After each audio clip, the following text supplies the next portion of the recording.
নমস্কার শ্রুতি श्रोता बंधु सुधी दर्शक मंडली ओ मेरे प्यारे दोस्तों, मेरे प्यारे भाइयों बहनों और मेरे सम्मानीय गुरुजन, आप सबको मेरा हार्दिक प्रणाम। हर रोज की तरह आज भी मैं हाजिर हूँ आपके सामने गीता पाठ करने के लिए। आज थोड़ा सा जल्दी आ गया है, आज छुट्टी का दिन था तो इसलिए काम खत्म हो गया जल्दी, तो तभी आज थोड़ा सा जल्दी शुरू कर रहा हूँ। तो चलिए शुरू पढ़ते हैं गीता। उससे पहले कह देता हूँ कि ये पुस्तक हमने अब तक पहला चैप्टर खत्म किए हैं और अभी दूसरी चैप्टर चल रहा है। पता नहीं कब कौन सी श्लोक तक पढ़े हैं, हो सकता है संभव हो तो 28 तक, शायद आज 29वां श्लोक से शुरू करेंगे। तो चलिए शुरू करते हैं। उससे पहले हर रोज की तरह मैं अपने गुरुओं की गुरु श्री गुरु दत्तात्रेय का आशीर्वाद और आज्ञा लेकर आपके सामने गीता पाठ शुरू करूंगा। जय श्री गुरु दत्तात्रेय देवाय नमो। गुरुदेव आज्ञा दीजिए, आशीर्वाद दीजिए। श्री कृष्ण गोविंद हरे मुरारी, हे नाथ नारायण वासुदेव। श्री कृष्ण गोविंद हरे मुरारी, हे नाथ नारायण वासुदेव।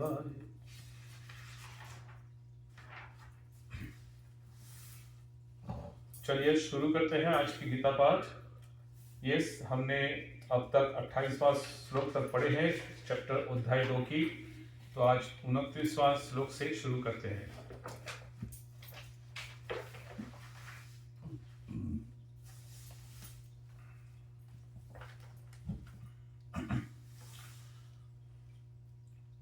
श्रीमद् भगवद गीता अध्याय 2 श्लोक नंबर 29।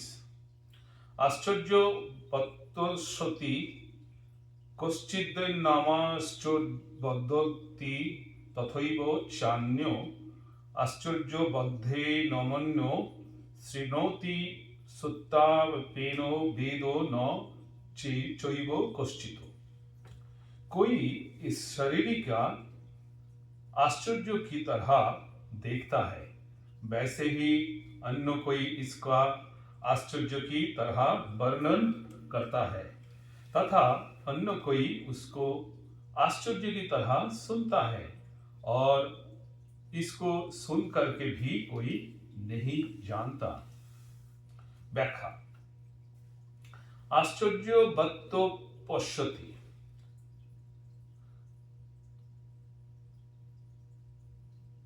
कश्चिदेनम। इस देही को कोई आश्चर्य की तरह जानता है। तात्पर्य है कि जैसे दूसरी चीज देखने, सुनने, पढ़ने और जानने में आती है, वैसे इस देही का जानना नहीं होता, कारण कि दूसरी वस्तुएं इंद्रता से यह करके जानते हैं, अर्थात वो जानने का विषय होती है, पर ये देही इंद्रियों, मौन, बुद्धि का विषय नहीं है। इसको तो स्वयं से अपने आप से ही जाना जाता है। अपने आप से जो जानना होता है वो जानना लौकिक ज्ञान की तरह नहीं होता, प्रत्युत बहुत विलक्षण होता है। पश्यति पद के दो अर्थ होते हैं, नेत्रों से देखना और स्वयं के द्वारा स्वयं को जानना।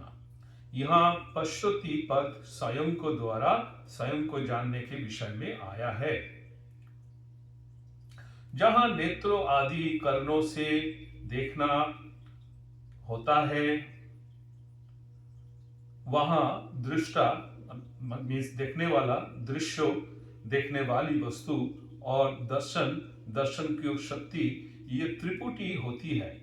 इस त्रिपुटी से ही संसारिक देखना जानना होता है, परंतु स्वयं के जानने में, स्वयं के ज्ञान में ये त्रिपुटी नहीं होती, अर्थात स्वयं का ज्ञान करण सापेक्ष नहीं है।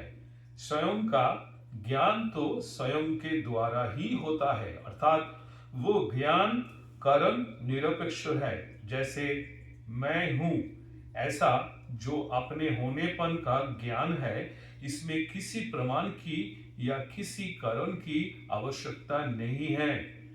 इस अपने होनेपन को इंद्रता से अर्थात दृश्य रूप से नहीं देख सकते। इसका ज्ञान अपने आप को ही होता है। ये ज्ञान इंद्रिय जन्य या बुद्धि जन्य नहीं है। इसलिए स्वयं को अपने आप को जानना आश्चर्य की तरह होता है। माफ कीजिएगा, ये किताब जरा बड़ी है, मोटी है, तो इसका पेज खुलता नहीं है ठीक से पूरा के पूरा से।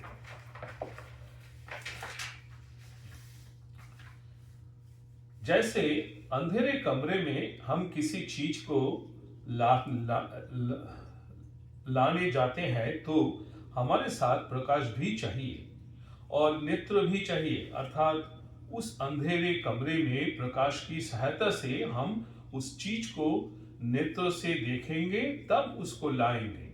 परंतु कहीं दीपक जल रहा है और हम उस दीपक को देखने जाएंगे तो उस दीपक को देखने के लिए हमें दूसरे दीपक की आवश्यकता नहीं पड़ेगी, क्योंकि दीपक स्वयं प्रकाश है, वो अपने आप को स्वयं ही प्रकाशित करता है। ऐसे ही अपने स्वरूप को देखने के लिए किसी दूसरे प्रकाश की आवश्यकता नहीं है, क्योंकि वो ये देही स्वरूप स्वयं प्रकाश है। अतः ये अपने आप से ही अपने आप को जानता है। स्थूलो, सूक्ष्म और कारण, ये तीन शरीर है। अन्न जल से बना हुआ स्थूल शरीर है। ये स्थूल शरीर इंद्रियों का विषय है। स्थूल शरीर के भीतर 5 ज्ञानेंद्रियों, 5 कर्मेंद्रियों, 5 प्राण, मन और बुद्धि, इन 17 तत्वों से बना हुआ सूक्ष्म शरीर है। ये सूक्ष्म शरीर इंद्रियों का विषय नहीं है, प्रत्युत बुद्धि का विषय है। जो बुद्धि का भी विषय नहीं है, जिसमें प्रकृति स्वभाव रहता है, वो कारण शरीर है। इन तीनों शरीरों पर विचार किया जाए तो ये स्थूल शरीर मेरा स्वरूप नहीं है, क्योंकि ये प्रतिक्षण बदलता है और जानने में आता है। सूक्ष्म शरीर भी बदलता है और जानने में आता है, अतः ये भी मेरा स्वरूप नहीं है। कारण शरीर प्रकृति स्वरूप है, पर देही स्वरूप प्रकृति से भी अतीत है, अतः कारण शरीर भी मेरा स्वरूप नहीं है। ये देही जब प्रकृति को छोड़कर अपने स्वरूप में स्थित हो जाता है, तब ये अपने आप से अपने आप को जान लेता है। ये जानना सांसारिक वस्तुओं की जानने की अपेक्षा सर्वथा विलक्षण होता है, इसलिए इसको आश्चर्यवत पश्यति कहा गया है। यहाँ भगवान ने कहा है कि अपने आप का अनुभव करने वाला कोई एक ही होता है। कश्चित, और आगे 7वें अध्याय के 3रे श्लोक में भी यही बात कही है कि कोई एक मनुष्य ही मेरे को तत्व से जानता है। कश्चिन्मा वेत्ति तत्तो, इन पदों से ऐसा मालूम होता है कि इस अविनाशी तत्व को जानना बड़ा कठिन है, दुर्लभ है, परंतु वास्तव में ऐसी बात नहीं है। इस तत्व को जानना कठिन नहीं है, दुर्लभ नहीं है, प्रत्युत इस तत्व को सच्चे हृदय से जानने वाले की इस तरफ लगने वाले की कमी है। ये कमी जानने को जिज्ञासा कम होने के कारण ही है।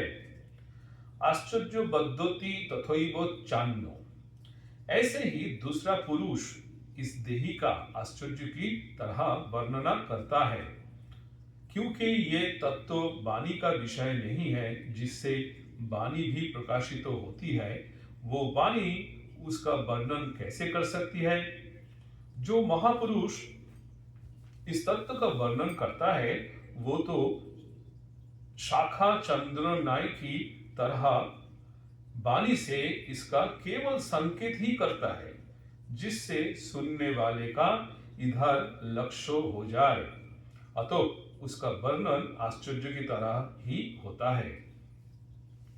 यहाँ जो अन्य पद आया है उसका तात्पर्य ये नहीं है कि जो जानने वाला है उससे ये कहने वाला अन्य है, क्योंकि जो स्वयं जानेगा ही नहीं वो वर्णन क्या करेगा। अतः इस पद का तात्पर्य ये है कि जितने जानने वाले हैं उनमें वर्णन करने वाला कोई एक ही होता है, कारण कि सबके सब अनुभवी तत्वज्ञ महापुरुष उस तत्व को विवेचन करके सुनने वाले को उस तत्व तक ही नहीं पहुंचा सकते, उसकी शंका का तर्कों का पूरी तरह समाधान करने की क्षमता नहीं रखते। अतः वर्णन करने वाले की विलक्षण क्षमता का द्योतन करने के लिए ही ये अन्य पद दिया गया है। आश्चर्य बच्चो नमनो शृणोति। दूसरा कोई इस देही को आश्चर्य की तरह सुनता है, तात्पर्य है कि सुनने वाला शास्त्रों की लोकांतरों की जितनी बातें सुनता आया है उन सब बातों से इस देही की बात विलक्षण मालूम देती है, कारण कि दूसरा जो कुछ सुना है वो सब का सब इंद्रियों, मन, बुद्धि आदि का विषय है, परंतु ये देही इंद्रियों आदि का विषय नहीं है, प्रत्युत ये इंद्रियों आदि के विषय को प्रकाशित करता है। अतः इस देही की विलक्षण बात वो आश्चर्य की तरह सुनता है। यहाँ अन्य पद देने का तात्पर्य है कि जानने वाला और कहने वाला इन दोनों से सुनने वाला तत्व का जिज्ञासु अलग है। सुत्ताप्येनो वेदो न चैव कश्चित्। इसको सुन करके भी कोई नहीं जानता। इसका तात्पर्य ये नहीं है कि उसने सुन लिया तो अब वो जानेगा ही नहीं।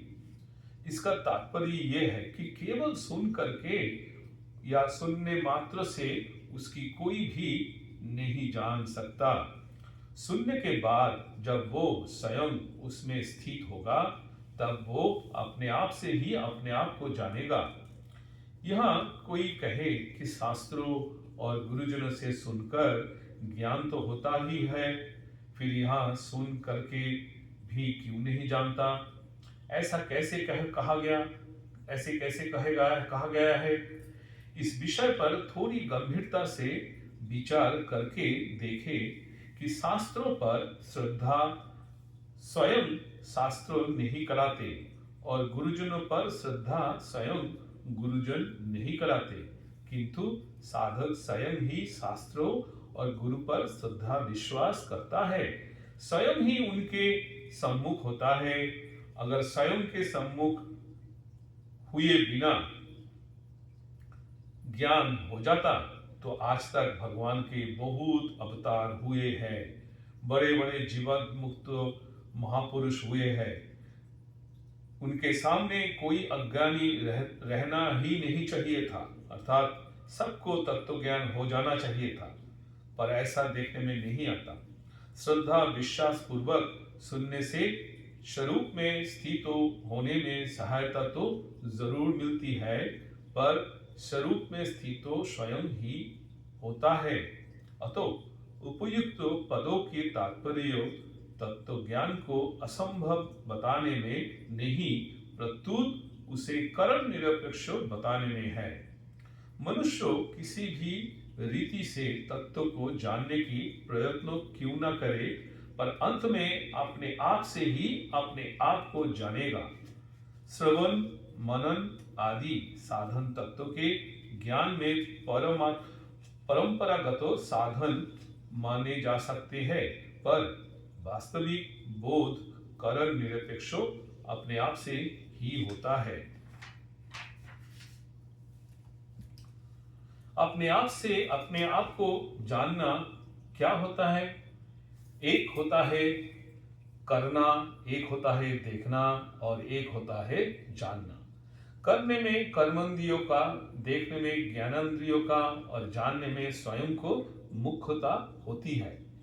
ज्ञानेंद्रियों के द्वारा जानना नहीं होता, प्रत्युत देखना होता है, जो कि व्यवहार में उपयोगी है। स्वयं के द्वारा जो जानना होता है वो दो तरह का होता है।